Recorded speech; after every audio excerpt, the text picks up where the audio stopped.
Audience, I want you to understand something. This man played Division I baseball at a very high level and then was exited from the game. During that time, he found ways to still put his brand out. He was being innovative, and it led finally, not after 1 year or one video, literally 2 years of doing that. He got a tryout, didn't make it, waited for the expansion, but he just didn't wait. He continued to make videos, honing his craft. My point to you guys is you don't have to get ready if you stay ready. That's determination. That's what the show's about. Yeah. So what are you gonna do? Fold your chin up and go home and cry? Dude, this is amazing. Literally being myself is what got here. I tell people all the time. Push through it. And on this whole journey, I was like, dude, this is me. Like, I'm not gonna quit. You know, then I'm gonna leave. I was never like that. Mm-hmm.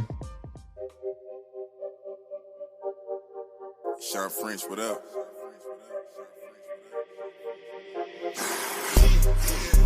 This one luck, I let the pain inspire me. I put my all in everything I'm doing. Up until it's done, I'm me for the entirety. I put in overtime, I be working. Just know I'ma go for mine, cause I earned it. They watching, I know it's time. I confirmed it. A whole society determined.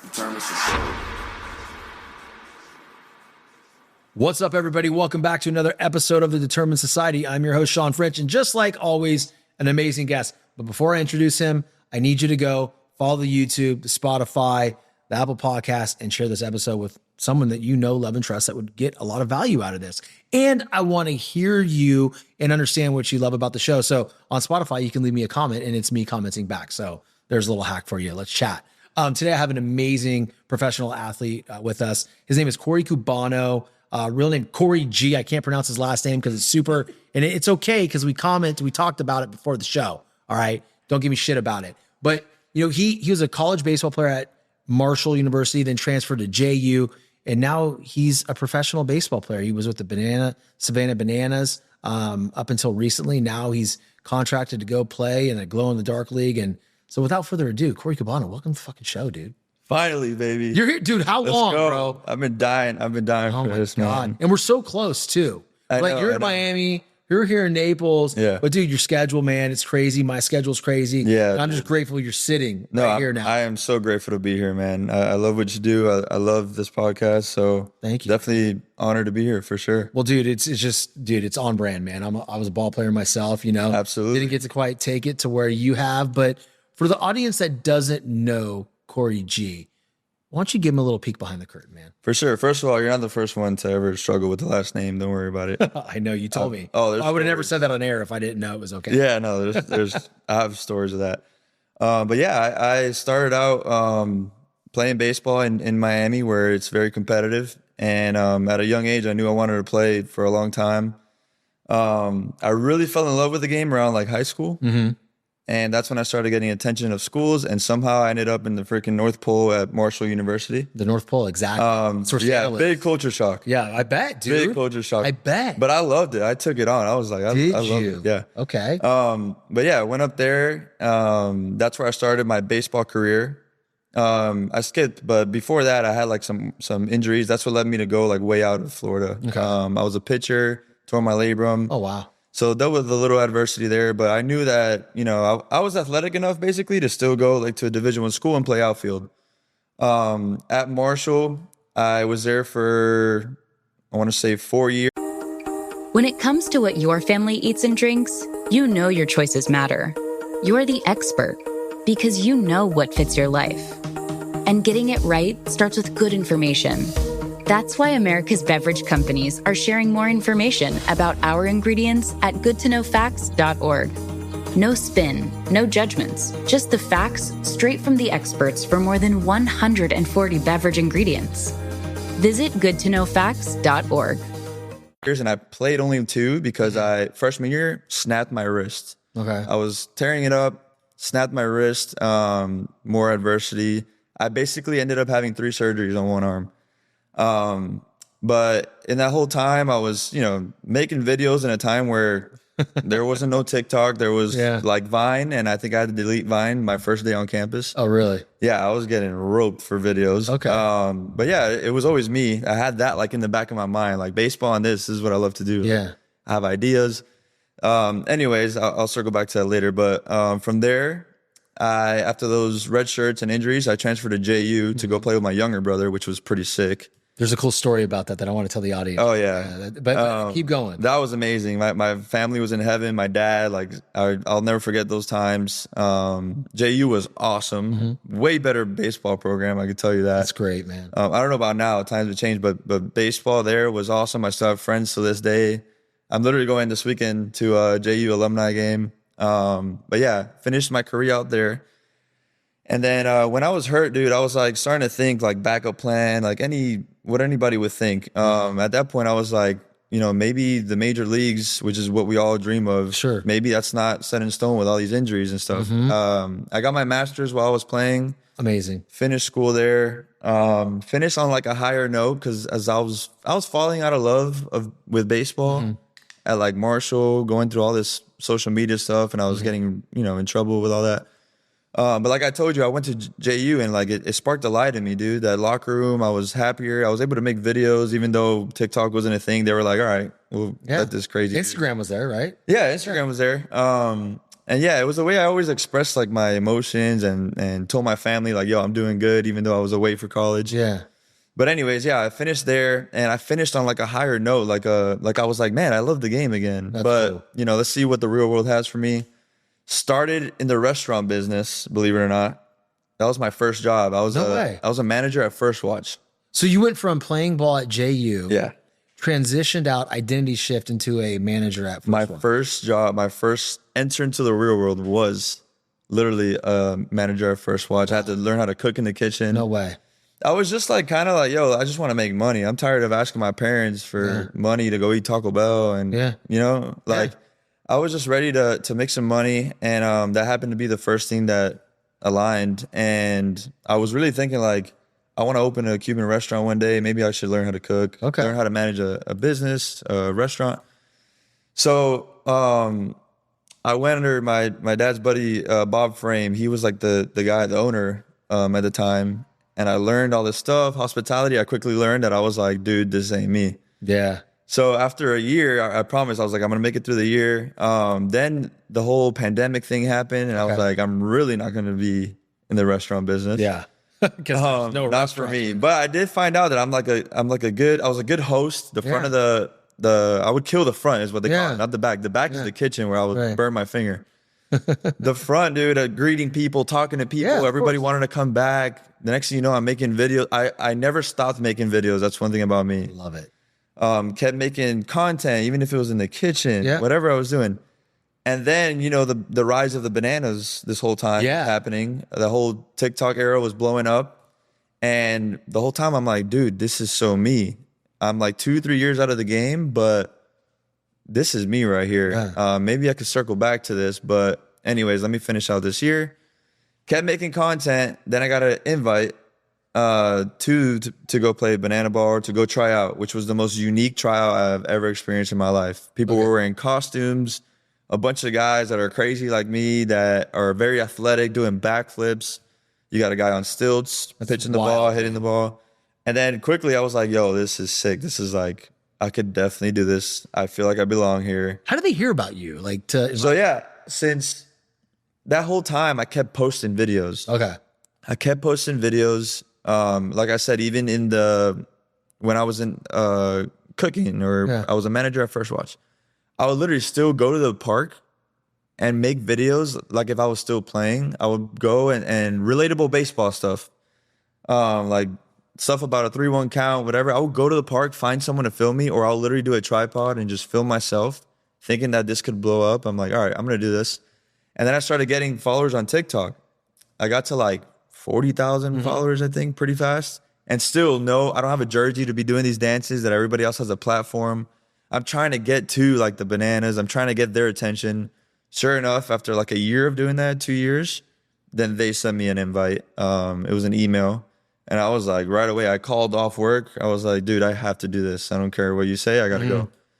And then I ended up killing it. I ended up killing it at the trial, even though it was I want to say 3 years, 4 years after not playing baseball. And, but I did get in shape for it. How much time did you have to train? Dude, like 6-7 months, I want to say. That's and still work. Yeah. Light work. Yes. I was able to get in shape. Now, baseball shape is a whole different thing, though. It is. Seeing a fastball, like, Yeah, that's different. I will say, like, that part, when I faced the batter or faced the pitcher there, it was a whole different ball game. It was super fast. Like, as soon as I swung, the ball was coming again. I was like, this is a whole new world to me, let alone live pitching you can't practice that. I got in shape and all that, but live pitching. But what they loved about me was the fact that I was not scared to try any trick play. Right. Like, when you get there, they tell you, yo, we know you can catch the ball. Everyone here played at a high level.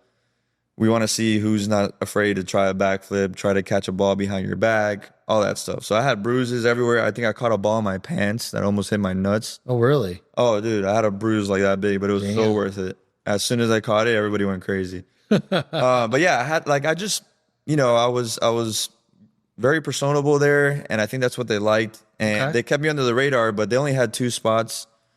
They kept one dude that signed over me, and he got on the Bananas, and another guy got on the Party Animals, so there was no room. I kept literally getting in shape, kept posting videos like never before, because now I'm like, all right, this is what I really want to do. So I went all in. When I went all in, the next year is when they opened the teams up and added new teams, and then I played on one of the new teams. They added the firefighters and they added the visitors, and then I was fortunate enough to play with the visitors, and it was nuts. I mean, it was the best experience ever on a baseball field that I've ever had, because I was having so much fun. So much fun. I didn't have to worry about posting a video and someone freaking, telling me like, yo, you're a problem, or you're this, you're that. And I was just happy. And I was in love with the game the most I had ever been, literally. I think I played in front of 50,000 people. That's wild, in dude. 3 games. 6 games, like crazy. Let me. I want to pause for a second, because I want the audience to key in on something. Yeah. So it would be poor of me not to circle back to this. Right now, while it's prudent. Audience, I want you to understand something. This man played Division I baseball at a very high level, and then was exited from the game, and wasn't too proud to go manage a First Watch restaurant. During that time, he found ways to still put his brand out. He found ways that he can showcase himself. And what I heard from you, Cory, was like, it didn't matter. You're asking somebody at the park to film you. You put it on a tripod. He was being innovative, and it led finally, not after 1 year or one video, or 1 month, literally 2 years of doing that. He got a tryout, didn't make it, waited for the expansion, but he just didn't wait. He worked in the background. See, he continued to make videos, honing his craft, getting in better shape, and he was ready. So like, my point to you guys is like, you don't have to get ready if you stay ready. And he's the epitome of that. And now you're still in it, man. Like, absolutely. Dude, that's determination. That's what the show's about. Yeah. So what are you gonna do? Fold your chin up and go home and cry? Absolutely. No. Yeah. Like, dude, this is amazing. Literally being myself is what got here. I tell people all the time. Love that. Because they're like, what about when this guy, dude, imagine you're a freshman in college, and your leader, the guy that you go to war for, is telling you, you need to delete social media. You need to do this. And I'm like, dude, I'm not doing nothing wrong. I'm not posting like some people that are, going to the bars with a red Solo cup in their hand. I was never doing never posting none of that. I literally was like, bro, one day I'm going to be right. Like, whatever. I will call my dad, and he'll be like, you need to get out of there or whatever. But I was a guy that was like, I'm not going to quit, then I'm going to leave. I was never like that. So I try to push through it. And on this whole journey, I was like, dude, this is me. Like, I know this is what I'm good at. I love creating. I love making videos, whether it's dancing or whether it's baseball, whether it's Spanish, whatever the heck it is. I love this. I love dude, you know what the one thing that comes to mind when I'm listening to the story and getting to know you better is like, dude, you're a fucking visionary. Yeah. And a lot of visionaries, like I consider myself a visionary, right? And a lot of visionaries are often misunderstood and underappreciated, right? And I think it's because, coming from the outside perspective is like, it's a threat. Like, you're a threat at that point. Yes. Like, you were a threat to Wags at Marshall. Oh, yeah. Like, I want to talk about that because, nowadays, there's a lot of tension around social media. I mean, hell, Carson Beck's going to Miami for $10 million. Yeah. And until 2016, you were getting chastised for making a fucking fun video. Literally Walk me through that, dude. Dude, I will literally talk about this forever. But well, now is when I'm really talking about it. Yeah, of course. I posted a video the other day, and a bunch of people were like, "This is so relatable," because again, pre-TikTok era and all this, dude, it was not the same. You made that point. Like, this guy just got an NIL deal to literally transfer schools to go play with his other TikTok famous girlfriend. They're making bank, no hate at all. I'm literally happy. I'm like, this is how it should be. That's great. For your likeness and all that, you should be getting something. I remember applying for a job, Shawn, at Marshall, and to be a bartender, because I'm like, I want to make money. And the next day, the NCAA or my coach was like, "You can't do that. Yeah, you can't do that." I'm like, "What? What if it literally doesn't affect any hours of? Can't make money. You can't do it." I got suspended for working a camp for Coach Skip Bertman. Unreal. I made $50 at a camp or at his batting cage. I mean, Skip Bertman's legendary. Yeah. I wasn't going to say no to Skip. Yeah. I went. I got in trouble. It's ridiculous. I got suspended for a week, dude. So I was at Marshall. It wasn't the best baseball program at the time. Right. No field. No field. No field. How do you not have a field in your Division I program? Insane. And they always promised for a while, like, hey, it's coming. Hey. And a bunch of people could attest to this, especially everyone from West Virginia or that played college ball against Marshall. Dude, we would travel an hour to play a home game. And what would you play at? Power Park. It was like a minor league field in Charleston, West Virginia, neutral site. It's neat, but yeah, come on. We would practice at the local high school. Really? And after a while, they opened up something at the YMCA. So I'm driving 20 minutes every day to practice, barely getting anything to eat. Right after class, trying to haul ass in these West Virginia roads in my convertible Mustang. But yeah, dude, it's crazy. I go back to that story and like, I remember at the time, again, thinking, man, am I really doing something wrong? Right. I remember this thing called the Running Man Challenge came out, and it was really, really popular. Yeah. This is 2016. This is when like people are kind of scared to be in front of the camera. And I'm like the opposite. I'm like, dude, oh my God, I have an idea. Let's do it. So I remember after a game once, again, no one's ever in the locker room. Like, if anything, I'm helping this team out, making it look like we are this amazing bonding team and everybody. And it wasn't really like that behind the scenes. No, it was not like that. Literally, again, it's hard though because of the facilities. The locker room was under classrooms. It's not like your typical Division I atmosphere. But you would think still people get together in the locker room or like team bonding, stuff like that. That wasn't really happening. So imagine I make this video. It goes absolutely nuts. We play WVU, our rival. I want to say a week later. We go to Morgantown. And after I made this video that was blowing up on Twitter and Instagram under my fake name, because if not, Wags would have killed me if you saw that out on Instagram.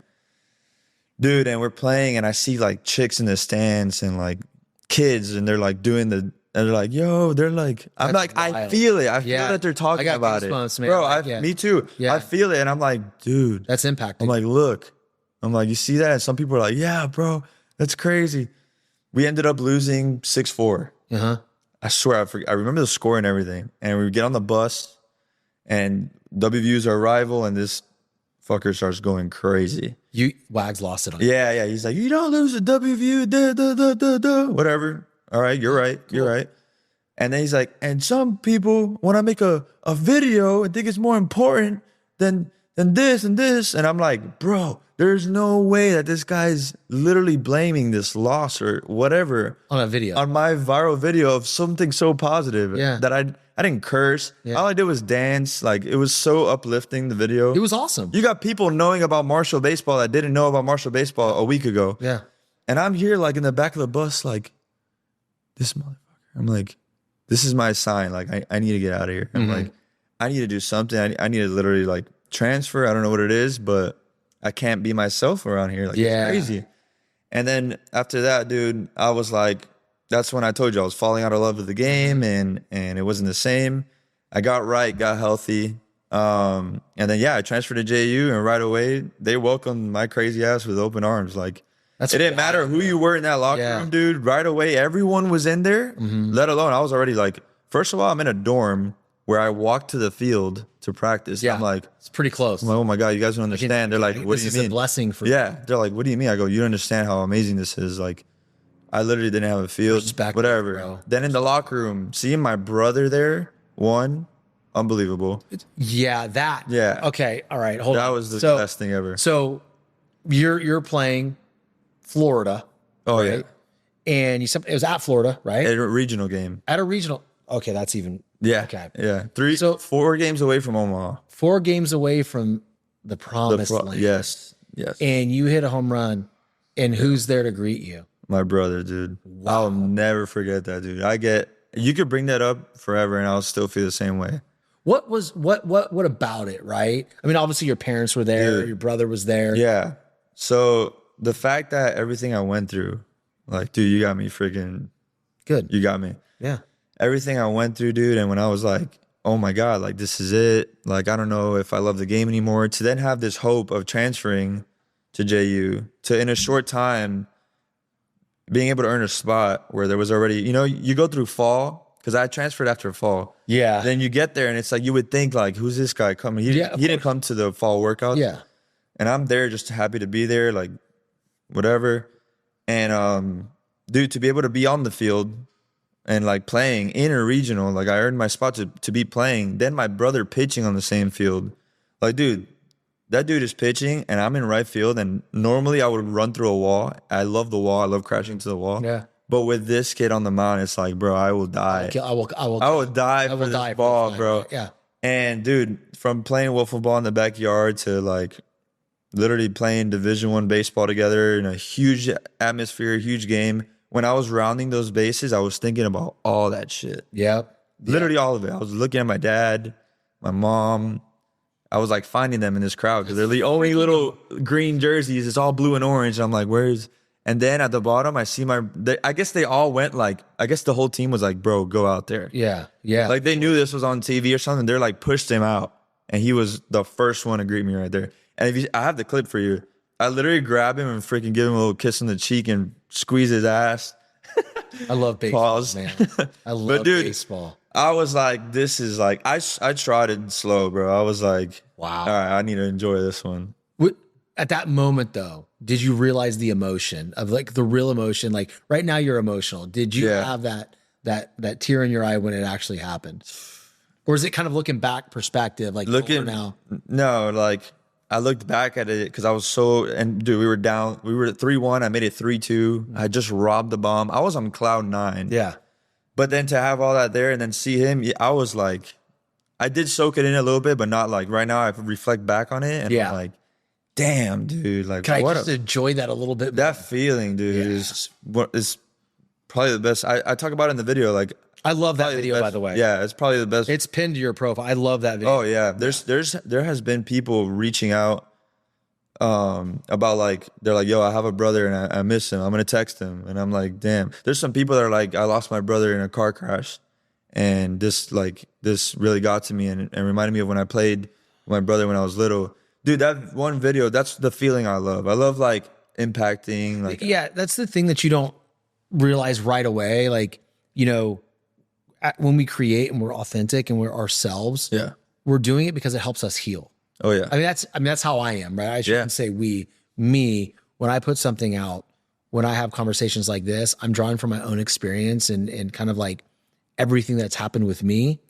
And it helps me heal. But in doing that in an authentic way, the ripple effect is so much greater than we can even imagine. It's like you make a video where you talk about your brother. It was your experience, but you just reminded somebody else in the Midwest that lost their brother, how important he was to him. So like when we serve or when we do things just out of the kindness of our hearts and it creates such a massive impact, I truly feel that's what we're here to do as human beings. Absolutely, man. I always tell like my dad, my brother, sometimes when I'm doing these videos and they're like, dude, what are you doing? I'm like, I'm different, man. Yeah. Like, I know I'm different though. I know I'm different. Like I tell people all the time, like I love that I'm different. Yeah. I'm literally different. Why would you want to be anybody else? Yeah. I think too many people don't embrace the limited edition, the one of one. Yep. There's nobody else like you. Yep. Like there may be a lot of other people that play baseball, but not anybody else has the exact skills that you do. You're nothing's identical. Like I'm one of one. Everybody listening right now, you're one of one. Yep. You're limited edition. And if you think you're not good enough, that's only because you're judging yourself based on somebody to the right or to the left of you. You need to look inward and understand the gifts that you have to bring to the world. And that's where the power comes from. And once you know that, not just know it conceptually, but actually live and breathe and embody it, the world and the doors open wide. Oh yeah. Yeah. Absolutely. Man. I completely agree to that. Unbelievable. Like I said, dude, like I know, like I remember I was like, this is what I do. Like I don't care what I don't care what WAG says. I don't care what anyone says. This is what I'm good at. This is what I love to do. And then, dude, it just speaks for itself. Like I said, being myself is what got me here. I wouldn't be with a Bananas organization if I didn't think that way. Yeah. If I let what other people think, literally, oh, dude, you're still 20, you're 29 making videos, bro. You know, Hell yeah. You know how much of that goes on in the world because that person that's saying that is scared to be in front of the camera. Well, they also don't understand it too. They don't understand. Like, look at the Pauls. Yeah, I talk about that all the time, dude. Look at them. I literally tell my brother and my dad that all the time. Did they just announce that they're fighting each other? Yeah. Okay, just Insane. Let's just talk about the marketing skills of these individuals. I told my brother, I go, this is genius. They're the best promoters ever, dude. Yeah. The moment you've all been waiting for, just when you thought the Jake They're like and Tyson was the thing. Yeah. Now the brothers are going to trade crazy shots? is that? Come on, dude. How crazy is Like that? people just don't understand the value I'll behind probably it. text my brother right now and I'll be like, hey, for this amount of money, would we go at it? He'll probably be like, heck yeah. Because I will kill you for that. I'll be like, I will kill you, Cory. I'll be like, just knock me out on that side. Just the other side. This is my good side. Yeah, dude. Are you guys roughly the same height, same size, or is he a little bit? He's a little smaller. Yeah, he's 6'2", 6'1". I'm 6'5". Oh, you're 6'5"? Yeah. Dang. A lot of people don't realize. Dude, you're 6'5". Like, 6'5", yeah, that's crazy. I knew you were tall. Yeah. I thought he was 6'3", but I suck at math. Yeah. Yeah, don't worry about that. A lot of people think they look at me, they're like, oh, pitcher. I'm like, no. No, you look like a lefty hitter, dude. You think so? Oh, hell yeah, dude. Well, I'm a baseball guy, right? It's like I see these things. Yeah. I can look at you and be like, no, that dude ain't a pitcher. Because you're built like a hitter. Yeah. There's a different build, man. Yeah. Different swag. Figured out. Different swag. Exactly. You know, so like, and this is what people won't even understand, but if you're a baseball person, like lefty hitters move differently. Yeah. You know, you can even have you have the best pitcher in the major leagues, Paul Skeens. Yeah. Right. I mean, dude, he's going to get so much better too. Yeah. His swag is different than what a lefty hitter would be. People don't realize that. Yeah. Brings me to a good point. I want to ask you about this because it drives me fucking crazy What? of what's going on in Major League Baseball. I don't like it. I feel like when they change rules, they are bending to the people that don't have a fucking attention span, that don't understand the game. So like, I'm a purist. Yeah. I'm a purist, dude. Do not widen the bases for me. I don't care how long the game takes. Yep. I get that people are like, I don't want to watch a game. The hitter's grabbing his nuts, fits in his batting gloves. Remember Nomar Garciaparra? Yeah. But yeah, dude, I like that because Yeah, anytime I can be watching a game or playing a game, like that is an escape for me. Yeah. And so I don't like any of it, dude. Yeah. Yeah. I could agree. I mean, honestly, after playing freaking Banana Ball and watching baseball and stuff like that, I can't even watch baseball right now until it's like playoffs. Yeah. I'm probably different. Like I won't watch it until the World Series, dude. Yeah. I don't like it. Seriously. I think it's changed. I don't know. And especially after I'm like a big freaking the crowd, that's why Banana Ball was perfect for Yeah, me. it's pretty cool. But yeah, I agree. Like the authenticity of baseball, it's being taken away. Yeah. Yeah. It's not the same game. And it's like, I did a reel. Yeah. I did a show with A Piece of Grit podcast, which is my production team's podcast. Yeah.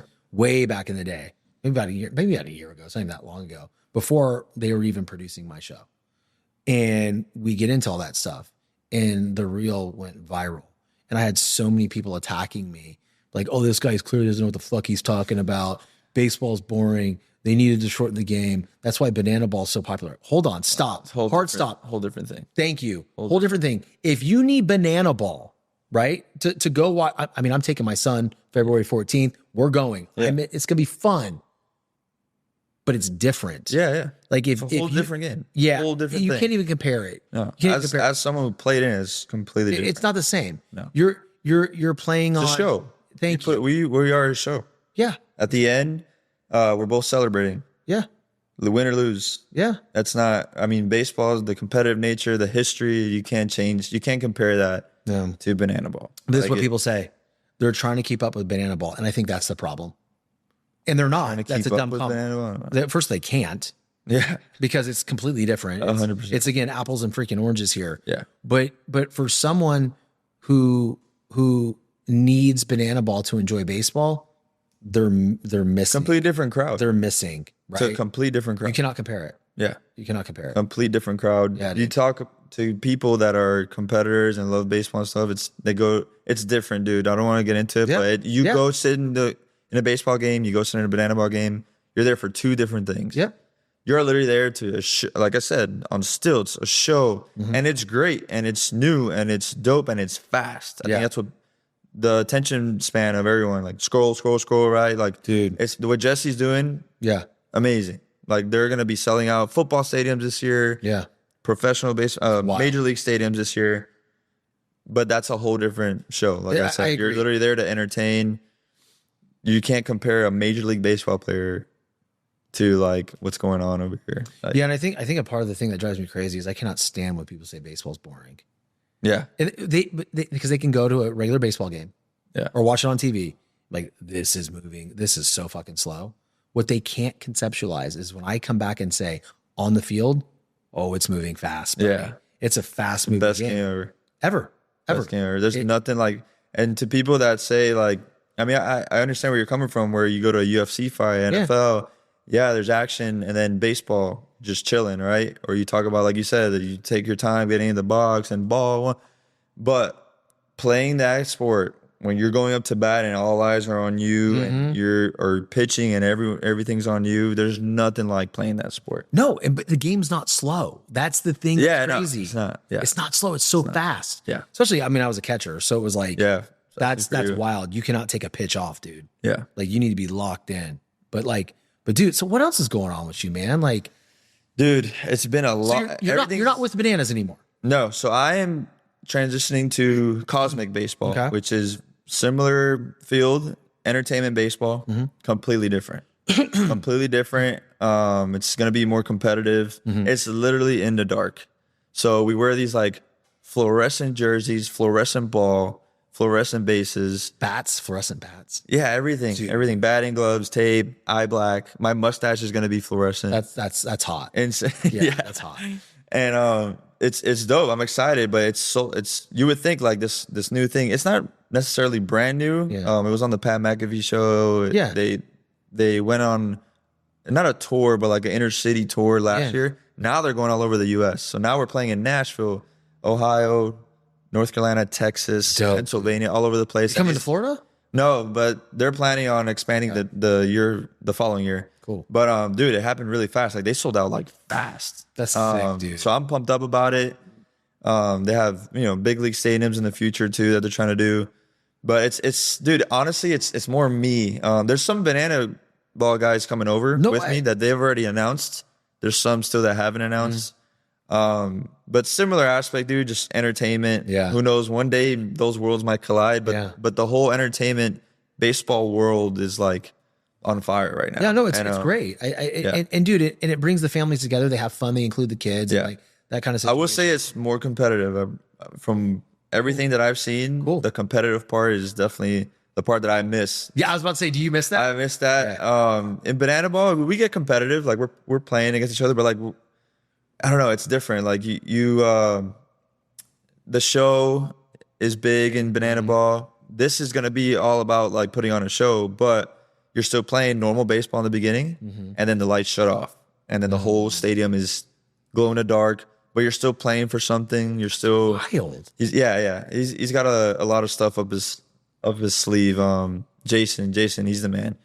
Dude, He's so the like, one let me that- ask you a question. Like, because I'm a baseball guy, I'm like logistically thinking like, How the wait heck a you're gonna? second. Well, how can you read the ball out of the hand? Yeah, Like, yeah. how is this safe? Yeah, we have our spring training coming up, and that's where it's gonna be interesting. I could tell you that. But I've seen some videos, and it looks like from the guys that have done it, that have talked to me, they're like, dude, once those lights come on, then those jerseys come on, it's so fluorescent that like everything's glowing. Like a ball into the outfield, you'll see it all the way until it goes over the fence. Stop. I swear. That's so dope, Crazy. dude. That's Yeah. exciting. I know. I'm pumped up. It's different, and I'm all about it. Like I said, I'm a yes person, dude. I know, man. And whether I would have liked to play banana ball another year, but the opportunity they felt like I wasn't able to be full time Oh, it this year, and then to me, dude, I'm like, I'm an entertainer. I know whatever's next, let's go.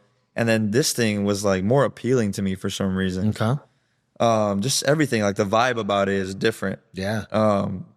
So yeah, Super I was cool like, concept. I'm jacked up to see it. yeah. You gotta go out to the game for sure. Well, I'll fly out to see you somewhere. For sure. Durham probably is the closest one to here. North Carolina. It's like a 2-hour flight. That's sick. Nashville is going to be a great one. Nashville will be lit. Yeah. Nashville Sounds, I think, is the stadium. The one with the guitar. Yeah. Yeah, I'm pumped up for that, dude. So what's your team? What's your The Chili Peppers. The Chili Peppers. The Cosmic Chili Peppers. Out of where? Out of Virginia. Virginia. Yeah. What the fuck's going on with Virginia? I know, dude. I don't know. Did you go the first time? This is where it was created. Yeah. That's true. That's true. Yeah. You're with the original team? Yeah. Oh, wow. Okay. The Cosmic Chili Peppers, and then we'll be playing, I think the team that we're playing against is called the Glow Emojis, which I haven't really talked about that yet, so you're hearing it first here. But it's like another glow-in-the-dark team. We're kind of like, I would compare it to, you know how like the Bananas started with Bananas and Party Animals? Yeah. We're starting with this, but the plans are insane. Again, more competitive. Yeah. Is that the differential? The difference maker is like the competitive aspect. Yeah, and the fact that it's in the freaking dark. Well, that's crazy. Yeah, but also the rules are different. The rules aren't like all these crazy, insane rules, which was cool about Banana Ball. But don't get me wrong, that was awesome. But like trick plays and stuff like that, those are all different. I think like if we do trick plays, it'll mean something. Where in Banana Ball, it doesn't really mean anything. There's like, we're thinking about doing stuff where like if a batter gets hit, then there's a penalty, a player's removed from the field. Crazy stuff. Like that's cool. We're just, I don't know what the official rules are. Yeah. All I know is that it's in the dark and it's going to be fast paced, similar paced. But it's going to be wild, dude. When do you leave? It's pretty soon, right? I leave in April, and our first game is April 29th in Durham, North Carolina. So Durham quick. Bulls. Very quick. Yeah. Very quick turnaround. Yeah. Not a lot of spring training. I'm guessing you're going to be practicing in the dark. Yeah, definitely. So you get all day to chill, man. Oh yeah, for sure. Great. Just work out all day and chill. What do you like to do in your spare time? Dude, I love working out. I love hanging out with my dad and my brother. I'm a big family guy. My mom is awesome too. I try to I'm this guy that will still go out and literally implement my dad. I'll go out with my mom while her friends. I'm like close to my dad's friends more than like, I don't talk to anyone from high school. My core friend group is literally my best friends from like baseball. That's like when I was 8 years old, and a bunch of these guys, some in the big leagues, wherever we're at. One is a realtor now that he stopped playing professional baseball. Wherever we're at in the world, we've always been like super close. That's incredible. That's like my core group, and we're all like the same, dude. We're all like not normal, I swear. Yeah, well, I mean, not normal is good. Yeah. Not normal is good. You know, like here's the thing, dude, and I want to. All these amazing things that you're talking about, the success and of being yourself, and you have these opportunities, you know, with the Banana Ball organization and now the Cosmic Chili Peppers. Yeah. It's just amazing shit. But it doesn't come without adversity. Yeah. There was something that I think you maybe have told me, but there was a moment where you were injured to a point where you didn't know if you were going to walk again. Yeah, dude. Yeah. That was crazy. But like you said, all of this stuff led me to where I'm at today. Like there is no Banana Ball, Cosmic Chili Pepper without social media part, the adversity, the red shirts, the tearing my wrist when I'm like, in a time where I'm like, why me? Why my labrum? This is another thing where I was like, dude, you know, what the heck is going on? So at first watch, when I started my big boy job, like no baseball, I was completely healthy. I was 25 years old and out of nowhere, dude, I started getting pain on like my lower, like my tailbone kind of, but crazy pain. And I'm like, what did I do? You know, is it something at work that I lifted? I don't recall anything. I never injured anything in my back in baseball, workouts, nothing ever. Then it started getting worse. I started spending, dude, thousands of dollars on MRIs, on back doctors, them telling me, oh no, it's just, you got sciatica, you got this, steroid shots. Dude, everything I did, this thing did not go away. And it got so bad that I would wake up and like 6 days out of the week, I would wake up and like I can't even like move. And I'm like, what is going on? The pain was just insane, bro. Like screaming pain. Wow. To the point to where I'm like, dude, I start Googling stuff. I'm like, every pill I would get from a doctor, I would throw it out of the freaking window because I'm like, this ain't doing nothing. This ain't it. I go, something is really wrong with me. like deep down that none of these doctors are talking about. And then finally I would keep Googling like my exact symptoms. Like 6 months, my right side was like freaking half paralyzed. And I'm like in the gym pushing. I'm like, dude, I can't even work out.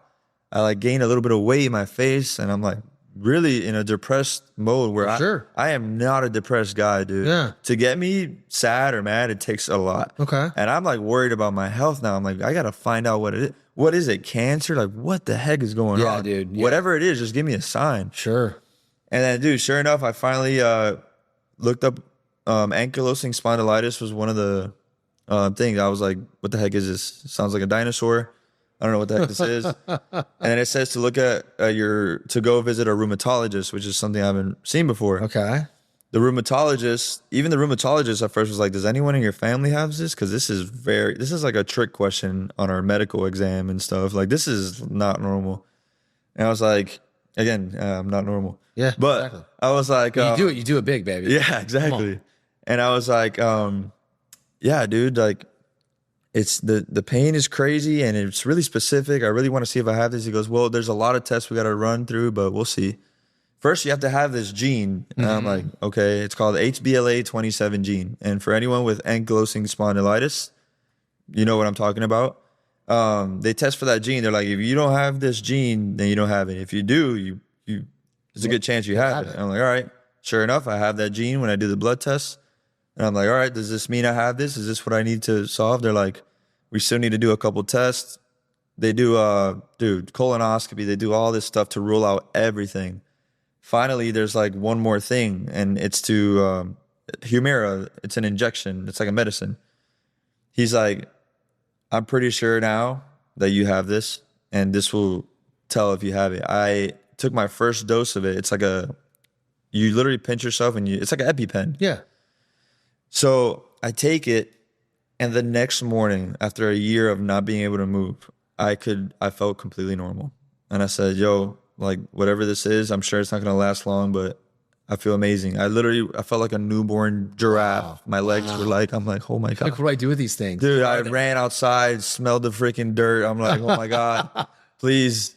All right. So anyways, I'm thinking still after a year of all this, I'm like, this is probably not like, maybe I have a week of this. Yeah. Let me leave it all out and go play men's softball, go crazy. Yeah. Then he's like, all right, so you got to do this every other week for the rest of your life. And I go, fine. Yeah. Is this going to be, he goes, you'll have flare-ups here and there, but this is like the answer. That's amazing, dude. I go, okay. Dude, it's been 4 years. I've had maybe 3 flare-ups, and I'm talking about flare-ups to where you get a sign of what you had before, but it goes away. A lot of it is also your attitude towards things, yeah. like stress. Yeah. Again, I'm not stressed out, so that helps. Being on top of it, even when I feel perfect, still doing it. To this day, every other Tuesday, I got to inject myself every other thigh. But dude, the fact that I was able to be completely normal again, that's when I really like attacked getting in shape and banana ball and all that. That came after that. Because you were able to be you. Yeah. Completely. Before that, I was like, am I even going to be able to walk again? Like, because it's a fraction of 25 years old. Like, dang, dude. Dude, am I going to be in a wheelchair? And then, Google's the worst. Yeah, don't go to Dr. Google. I started Googling what happens when you have ankylosing spondylitis. You're dying. You're dying in 3 days. You need to go say goodbye to your family. Yeah. I'm like, yeah, I know. I remember my mom bringing me like pamphlets of like brochures, how to deal with. I'm like, Mom, no, this is not what I'm looking. I'm like, no. I love you. I'm like, I'm not dying. I'm going to get through this. Yeah, we're good. And I actually found ways to like, dude, I started doing research like crazy. So with ankylosing spondylitis, which you probably are like, what the fuck is that? Yeah. It literally, so your spine locks, like turns into, they call it bamboo spine. Okay. And that's why like older people, there's some that have it so bad that they're like, yeah. So there's ways now like that they didn't know back then, but there's ways to reverse that stuff. And they said what saved my life was that I was active with baseball. If I was just a normal dude that sits on a chair all day or wasn't athletic, I literally probably would have already had like curves. Wow. They started showing like my x-rays that there was a little bit there. So then I'm like, what else do I do besides this medicine? There's got to be more. And then there's a guy on YouTube that I found that his dad had it, his grandpa had it, and he was able to reverse the curve. So every day he does like these cobra stretches. Right. Which makes sense, right? Yeah. Over Yeah, time, if exactly. you're doing this, imagine every day you do this. You're cranking it back. You're not going to get it as bad when I'm 80 years old. Yeah. So I'm like, all right, dude, every day at the end of my workout, I just do these stretches that are for that. Wow. That's so great. A lot of people don't know about that, by the way. If you have this condition, definitely do like cobra stretches, everything to reverse the curve of the spine. Amazing. Basically. But it's insane, dude. I came up across that video, and I don't know if it's that combined with the medicine, but I have been perfect ever since. Amazing. Yeah. One last question for you, man. Yeah. Everything you've been through, the thing at Marshall, you know, the injury with, I can't even pronounce it. Right? Ankylosing spondylitis. How about bamboo spine? There you we'll go. go there. There you go. With everything that you've had, like you've had to have an extreme amount of desire and determination. Yeah. How did determination dictate how you operated every day to get to where you're at right now? Dude, it's the biggest reason why I'm where I'm at today. Mm-hmm. It's the biggest reason where I'm at. Determination, when you, like I said, when someone doubts you or your leader at the time says this is wrong or this, in my heart, I knew it was right, and I knew this is what I was put on this earth to do. Beautiful. When I don't know, and it's the way you look about things, right? Like I could have easily been like, oh, I'm hurt. I'm not gonna go play. Shut it Marshall. down. Oh, I'm this. Oh, I have freaking ankylosing spondylitis.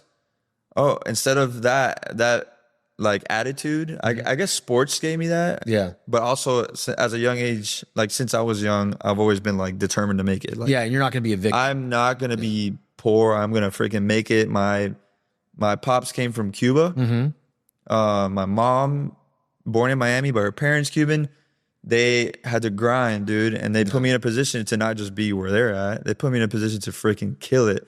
So every day, dude, even like when I was playing baseball, when I was not knowing what the heck my future is gonna be like, yeah, I was just like, dude, there's no other option. Like I am determined to freaking make it in whatever I do and do it as best as I can. Fucking incredible. So I mean, bro, my inspiration is my parents. Big time. Like I talk about my parents a lot. They put me in the position to succeed. Mm-hmm. Have a good friend group too, man. My best friends, we're all like, we wake up and we get after it. It's amazing, dude. Call it sports, call it whatever you want, but that attitude towards life, whatever you do in life, if it's not baseball or whatever it is, like for me, when I got news that I had this crazy random 1 in a million autoimmune disease, you could literally, I literally took it as like, I'm different. This is how different I am. Yeah. Like I tell people all the time, like, bro, I'm like, nah, bro, I told you I'm different. Now, here we go. Like literally, that's how I go about life, dude. I'm just like, this is just what happened. What if I didn't get those red shirts? What if I didn't have to transfer? What if like I got along with the coach over there and it was great and I never got to transfer and play with my brother? What if I didn't get those extra years? You wouldn't be sitting in this chair right now. Exactly. What if when I got injured, I didn't get those 2 extra years, then now I could play with my brother. Dude, when those things happen, that's what I think of. I don't think of why the heck is this happening to me and this didn't happen to Johnny. Like, no. Yeah. I'm like, all right. How's it serving for a reason? Like, how's this going to serve me, right? Like, So I think that's a great, dude, those are great points. And that's where I want the audience to kind of just pause. Like, dude, this has been an amazing conversation. For sure. And I want everybody to understand that everybody's going through shit in their life. You know, no one can really honestly adhere or own the fact that it must be nice. We're all going through our shit. We're all on the grind. We're all determined, and we're really pushing towards things that we want. But the one thing that I would say, guys, is when things happen to you, instead of taking the victim mentality of, oh, poor me, or why is this happening to me again?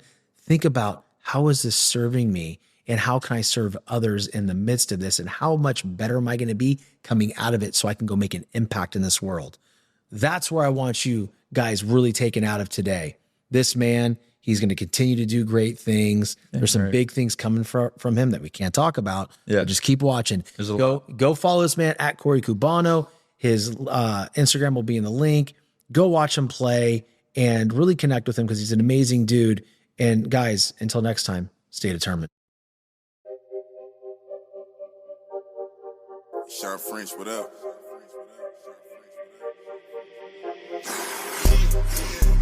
This one one luck, I let the pain inspire me. I put my all in everything I'm doing. Up until it's done, I'm me for the entirety. I put it in overtime, I be working. Just know I'ma go for mine, cause I earned it. They watching, I know it's time, I confirmed it.